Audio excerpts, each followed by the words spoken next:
Okay. So you know that copper has a very distinct color, and he also has very distinctive properties. We use his conductivity is phenomenal, and that's why we use them in copper wire for electrical wire as well. All right, this, believe it or not, my friends, this thing is a piece of aluminum, very light. It's amazing how light it is. You know aluminum cans, how light they are. You also know they have a great property called malleability. Malleability simply means you can bend this thing and shape it into many different forms. That is aluminum.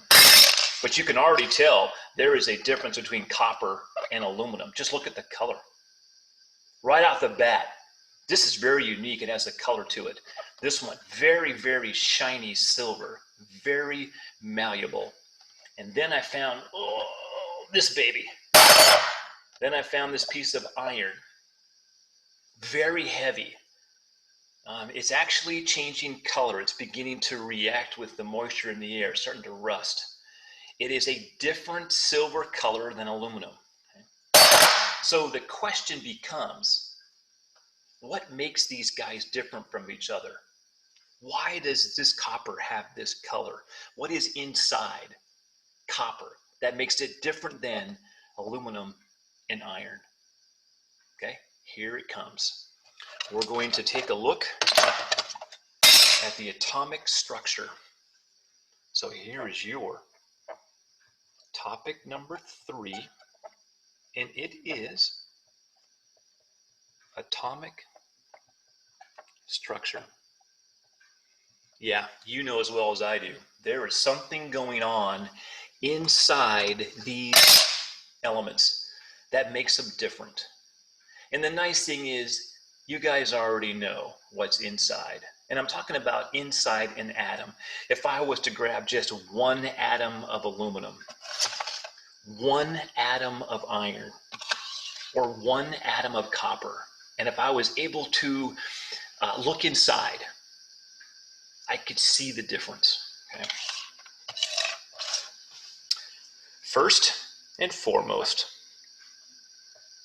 protons. Yes, see, yeah, I know, you've seen this before. Oh, but you haven't used them like we are going to use them in this class. Protons. What should you know about protons? First and foremost, these things, these subatomic particles have a charge. They have an overall electrical charge, and that's how man discovered them. You just don't reach inside an atom and pull out a proton. We had to use tools and devices to detect them inside the atom. Thank goodness they have a charge. Makes it a lot easier. The charge of a proton is positive. Are you sure? I'm positive. Get it? It's a little joke. All right, forget it. I need you to know, obviously, the charge, and I need you to know the location. The location of protons that we have found over the years of studying atoms, and we're talking late 1800s. Now, there were some Greek philosophers who had an idea that there were subatomic particles, but never were really able to prove their existence. It took us to the late 1800s to finally state with confidence, yes, there are these subatomic particles inside. Yes, they seem to have some kind of electrical charge. Yes, they have some type of mass that we can measure. I'm not going to bore you with the history, so I'm going to simply give these to you because I know you know what they are. Location. If I could look inside an atom of iron, I would notice that the protons are stuck inside the nucleus. What's the cool thing about a proton? Well, the cool thing about a proton is it determines the element. Determines the element. If I know the number of protons, like 29, if I know an atom has 29 protons, I know it's copper. If I look at an atom and I see 30 protons, I know it's zinc. If I see 26 protons, it's iron. If I see 13, that's my aluminum. So that's why protons are very important. Okay. Number 2, yes, you know, it's the good old electron. And I'm going to try to keep it in the same order. Consistency is worth $1 million. Charge, you probably already know. Negative. Location, you probably already know. Outside of the, I gotta get my iron out of the way, nucleus. Okay, so they seem to be outside. Later on, topic number 5. Oh boy, we're going to determine the location of electrons outside of the nucleus. We're going to look at all the possible orbits where man has measured the existence of electrons. That's a doozy. That's a one heck of a topic. Third thing, you know how protons can determine the element and in which element you have? Boy, electrons are the baby. We're going to use mostly electrons the rest of the year. Because if you know about the electrons, you can begin to determine the behavior of an element or of an atom. So you could put, I don't know, maybe something like this, determines properties, to keep it simple. So the more I know about electrons, the more I can tell you how a certain atom or element is going to behave. Oh, hey, don't put that guy in water, it'll explode. Or hey, you take that atom and you put it with this different atom, they're going to come together to make a new substance. We're going to live and die with the electrons here coming soon. Particle number 3, which I know you know. And that, my friends, neutrons. Boy, that took us until the late, or not late, that took us to the early 1900s when scientists were looking at the atom and finding out that we needed more mass. The mass of protons and the electrons didn't seem to add up to the total mass of an atom, so there had to be something else out there. Later on, they finally measured its existence. Very elusive. Took us a long time to say with confidence, we have this subatomic particle, a third one, in the mix of an atom. Why was this thing so elusive? No charge. Overall, the electrical charge is neutral, hence the word neutron. Location, that sucker is in the nucleus.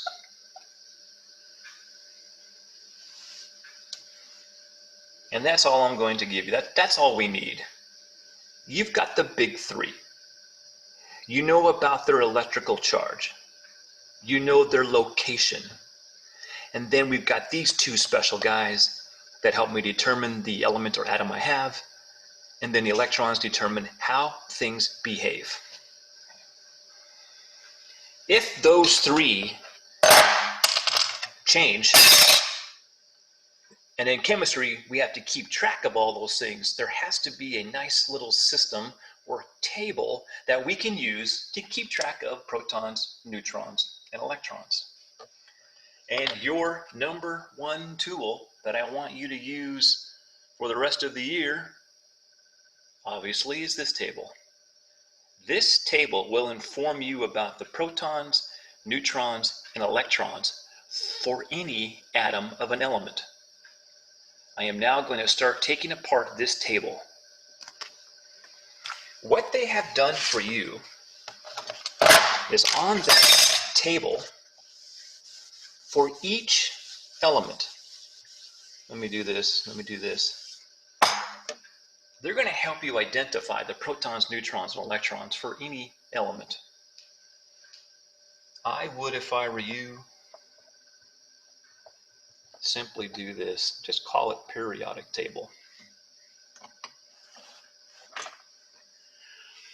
First one.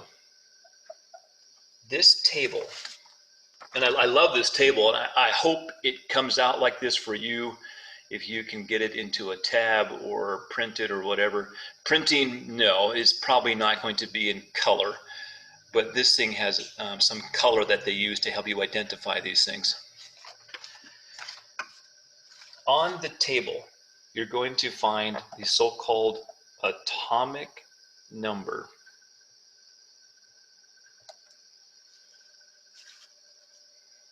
That atomic number on the table that I have, you're going to find that in blue. It's the blue number. So when I see the blue number for any element on the table that I have provided for you, that blue number will tell me two things: protons and the number of electrons.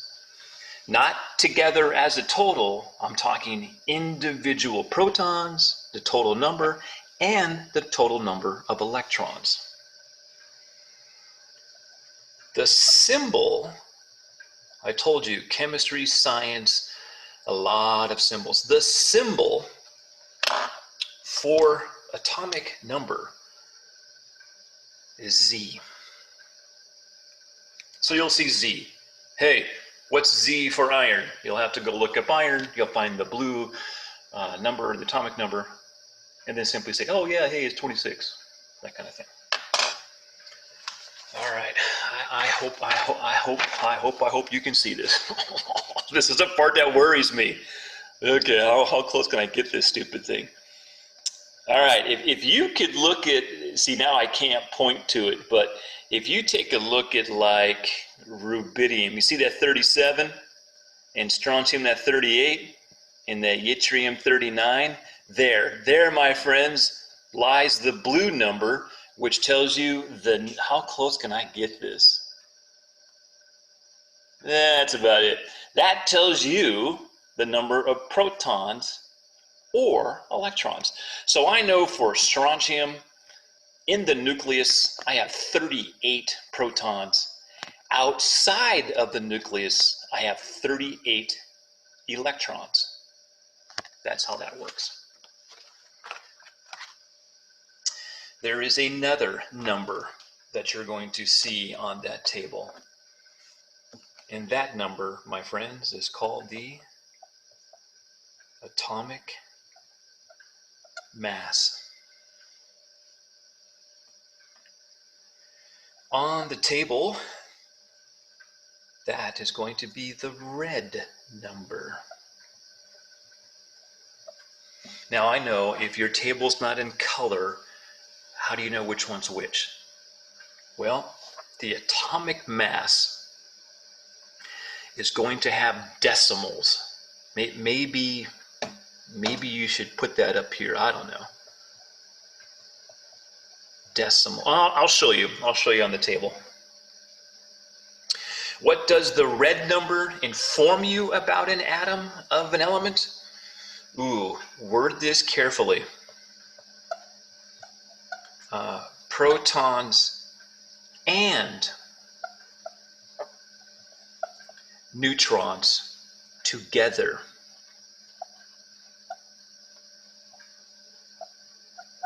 Boy, it's hard to write in caps. Uh-oh. Dude, that's a total now. Now it's a sum of these two particles found in the nucleus as a grand total, a sum. Yes, you're right. Good job. Thank you. There is a symbol.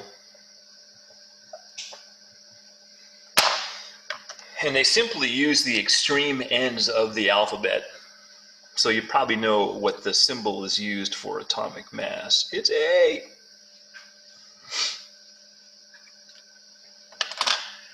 All right, I'm going to try to, if you don't have a table, if you don't have a table with you, or can access one there.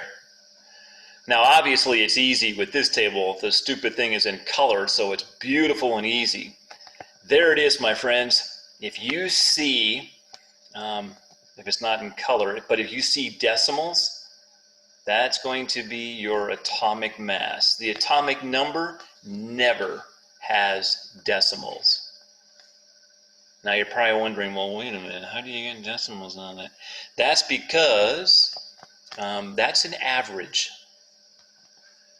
That's an average. So what we have in this world, which was a surprise when we first started looking and determining things in our nucleus, there seems to be a different number of neutrons in the same element type. And they're called isotopes.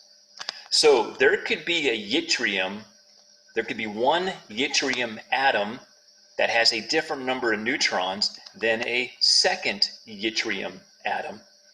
And so if I begin to find an average of their atomic masses, that starts to show up, because it's possible to have two different yttrium atoms that contain different number of neutrons.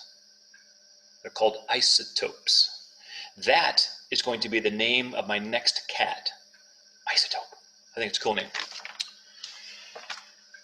So, what do you have to know in topic 3? You have to know this. I should be able to give you any element, and you should be able to tell me how many protons, neutrons, electrons, its atomic mass, atomic number, and so forth. And I'm going to simply pick these guys. I'm going to simply pick the ones that I found in my garage. All right, let me get rid of this so I can have some room. Get rid of this, get rid of this. Yeah, I just need you, real simple. I just need you to use this for a certain element and tell me how many protons, neutrons, electrons are in there. Okay. So let's start off with the easy one. So I would do this if I were you. Keep your notes nice and clean. Examples. Yes, let's pick this guy. Love that guy. Let's look at copper. If you have a table, it would benefit you greatly to grab it, use it, or if you have a table in a tab, I don't know if that's possible with what computer you're using. If you don't, I will place the table under the camera so you can see it. Here's what I want you to tell me about copper. I want to know how many protons, how many neutrons, how many electrons. I want to know its Z number, and I want to know its A number. That's it. Okay. Steps, order, I don't know what you want to call it. I attack this in the same order every single time so I don't make mistakes. Okay, I'm gonna bring copper underneath the camera so you can see it. And that's about the limit of my camera. Okay, here's what I do first. I'm going to find that blue number or that atomic number, the one that has no decimals. That one is beautiful, because watch what that 29 tells me. That 29 immediately tells me protons. It tells me the electrons. And it also tells me the Z number. Look at that. You can't go wrong. That's easy. Second thing I do, let me get copper back up here. All right, there's that number with a decimal. And obviously in this table, it's in red, so it's just screaming at me. Okay, now listen to me carefully. We, in here, are going to round these red numbers off. Let's round them off to the nearest whole number. So get rid of the decimals. So what I want to do is the 1 spot, that's what I want rounded. It just saves you a lot of handwriting. I don't need the 0.546. So use your rounding skills that we looked at last time, and let's use that 5 to round that 3 up to 64. Trust me, it'll save you a major headache later on down the road. So please, I know there's decimals, but what we really need is these things rounded. So I would round that to 64. Where's that 64 go? Right here.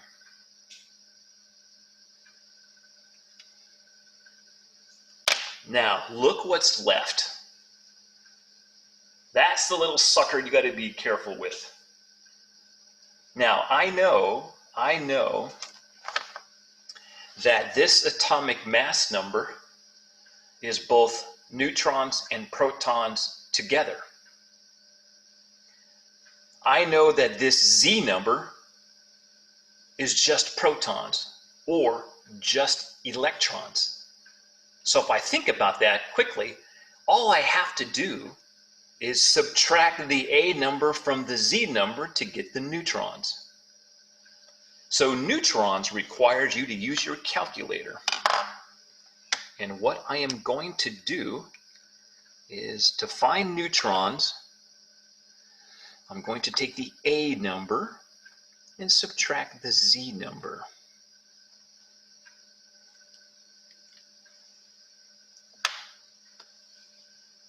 And now you know why I want you guys to round those things off. Plus, we don't need the decimals for something like this. So in your calculator, 64 minus 29. And I get, I'm trying to pick a good color here.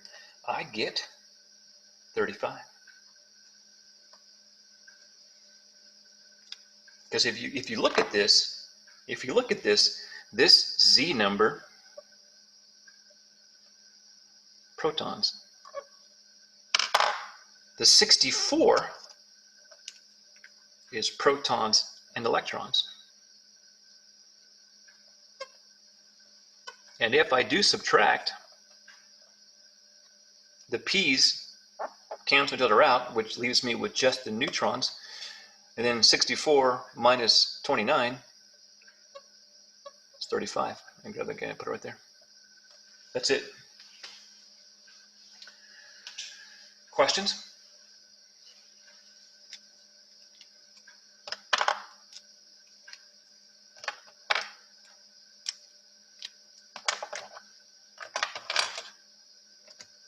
Yes, finally, something easy, something that's pretty simple and you guys can handle. Okay, here's what I want you to do now. You guys know how I do this. I always show you an example. I take it piece by piece, and then it's going to be your turn. So let's continue to use these 3.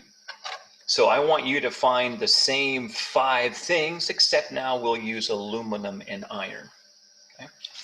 Let's see if it's going to fit. I think it's going to fit. Right down here. Right down here. Number 2. Which one do you want to pick?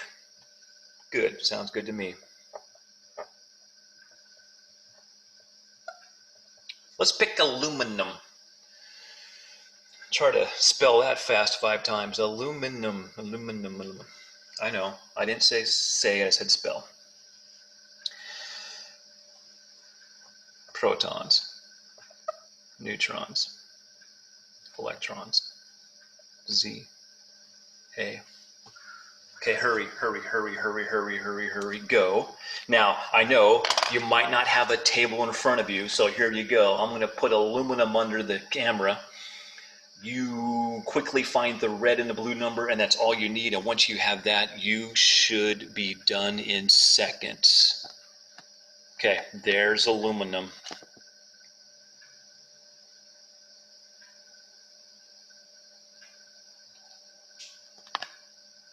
close can I get that? And that's about it. Okay, hurry, my hands are starting to shake because I gotta lift this thing up. All right. And the table's so heavy. That was a joke. Okay, you got those numbers? Because I can't hold it. There we go. All right, here we go.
All right, let's take a peek.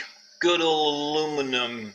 Hey, the Z number is 13, and the A number I'm going to round to 27. So my Z number was 13. My A number, which is the mass, we're going to be nice and round that off to 27. Bam, that's, hey, once I have that, I don't need the table anymore, because I'm going to grab that 13, place it here, and place it there. You got to love that. It's easy. Uh-oh. Well, slow down. To find the neutrons requires A minus a Z, which I know some of the math on this is like, yes, it's easy. I feel so smart. 27 minus, I'll write it like this, 13, yay, it's 14. Bam.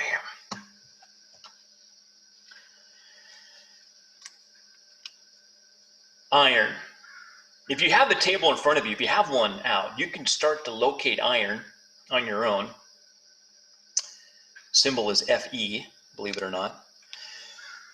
Oh, if you want some symbols, oh well, don't worry. You're going to know these by the end of the semester. Copper, whoops, that's supposed to be a parenthesis, but I won't do it. Copper is Cu and aluminum is Al. I'll give you those symbols and that'll help you look those things. All right, let's do one more. And then I need to show you a second way in which you're going to write these things and have you calculate protons, neutrons, electrons, Z and A. All right, I'm going to go back up here and get rid of this. I'm just going to get rid of this stuff here. It's the same thing. Okay, let's get rid of copper now. Let's get rid of copper. And yeah, I want to check out this guy. I think it's freaking heavy. It's going to ruin my board. So number 3, if you have your own table, you can locate iron. His symbol, unfortunately, comes from the Greek word ferric, and so that's why we use Fe for the symbol for iron. No, don't use IR, that's uridium.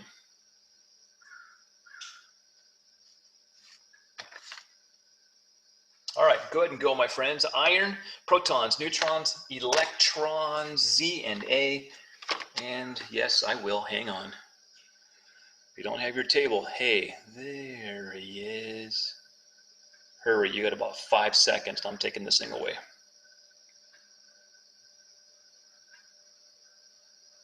And that's about the limit. Don't forget, round off that atomic mass. And I'm done. All right, go, hurry.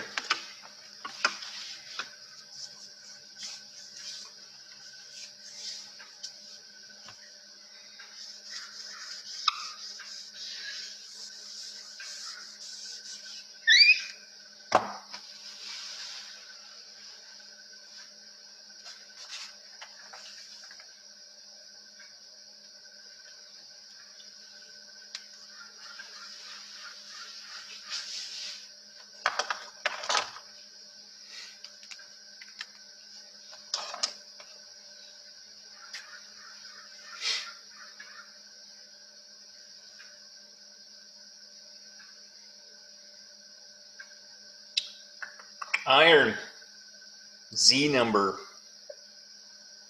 26. The mass. And yeah, if you look at this, it probably alarmed some of you. The mass of an atom only comes from 2 subatomic particles. The mass comes from the protons and the neutrons. Now, electrons have a mass, but it's so small, we can neglect it. So when it comes to massing an atom, we just need to keep track of those protons and neutrons. Okay?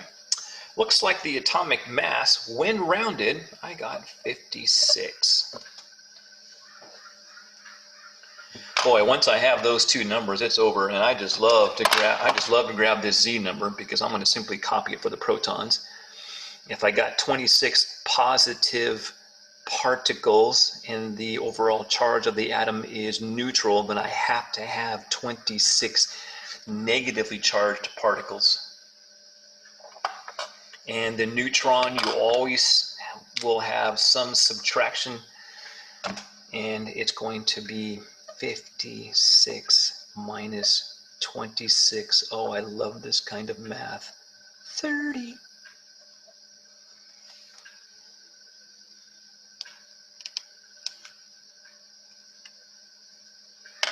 And some of you are going, so how come there's no number on the table that tells me right away how many neutrons?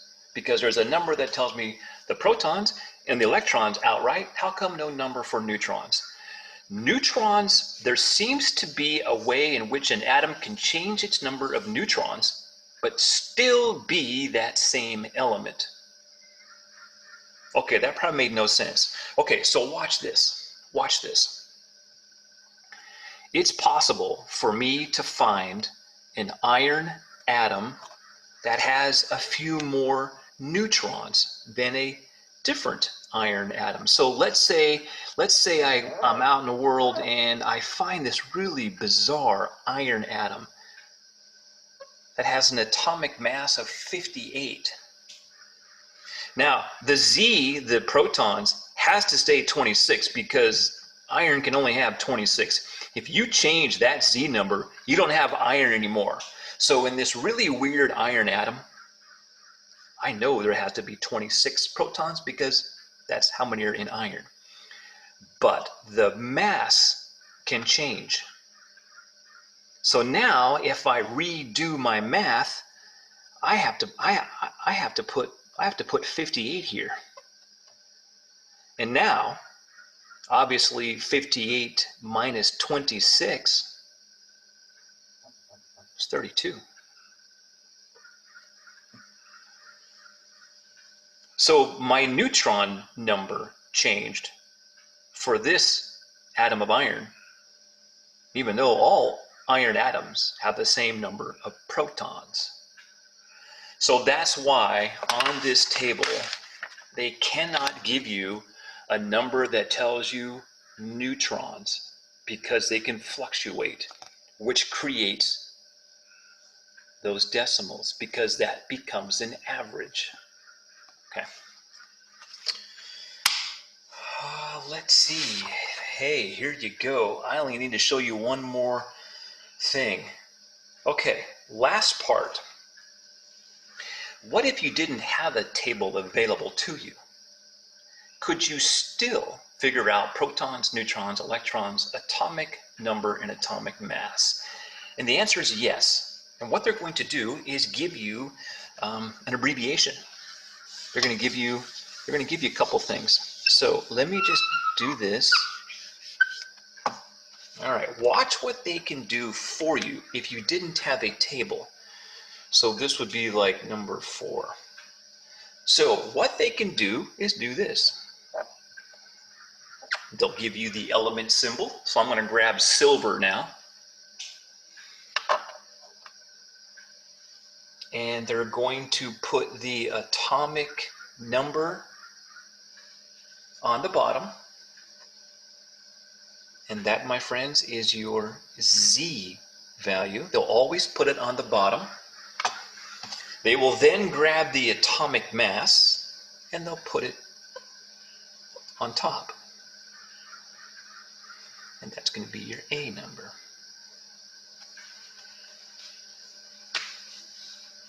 Yeah, so they can just give you that symbol.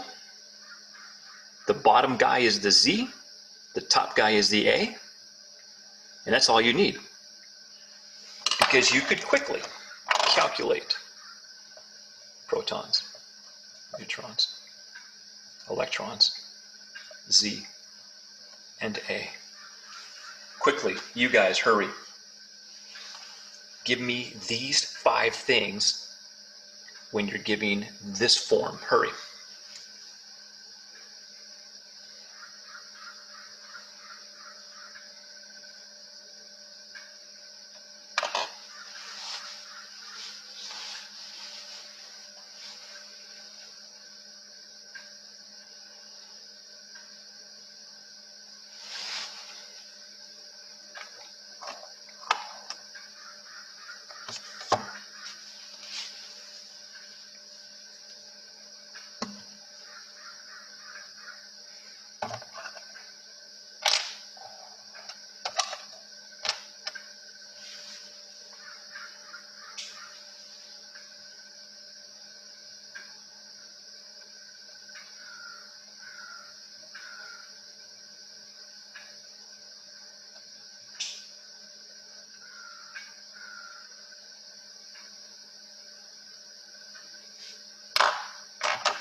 Okay, so you can see what I did there. I just simply grabbed those and put those babies in the right spots. And now I'm going to play a little math game here. And I'm going to figure out the number of neutrons.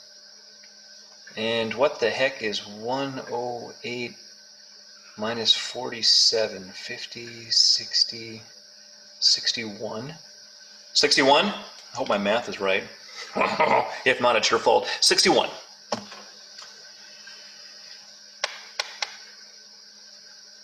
Yeah, I like this. It's easy. That is so nice because you don't need a table and you don't have to search forever. I can't find iridium. Yeah, it takes you 20 minutes to find some of these elements. So on your next assessment for topic 3, I will give you some in this form, but then I have to. So don't get mad at me. I have to force you to start using this baby and locating them and using the data off of here. It has to go both ways. All right, I want to give you one more of these, and then I'm done. And then we're going to take a look at the next thing for today. So let me get rid of this. Let me get rid of this. And get rid of this. And I don't know what number I'm on, what, 5 or something? Who cares? Okay, so let's say later on in a year, you've got good old bromine, non-metal, very reactive. We'll use him quite often.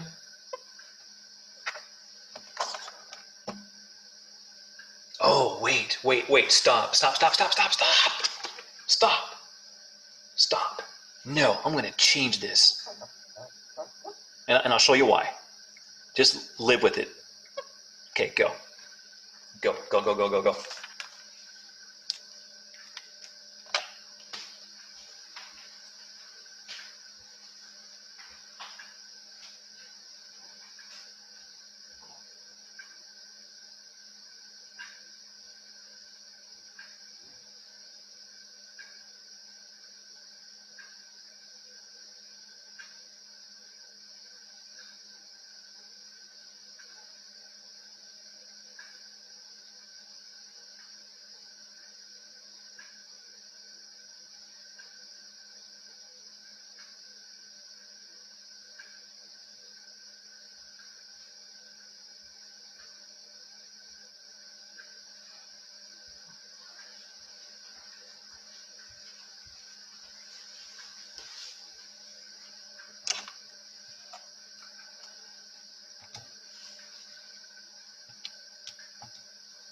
My first step every time. I'll take care of those 3 values just with that one number, that good old atomic number, man. And yes, the total mass of the protons and neutrons together is 82. And yes, you know, we have some subtraction to do. Looks like 82 minus 35. 82 minus 35 is 7, 47, 47, 40, 46. Yes! Ha! Nice. Got it. Questions?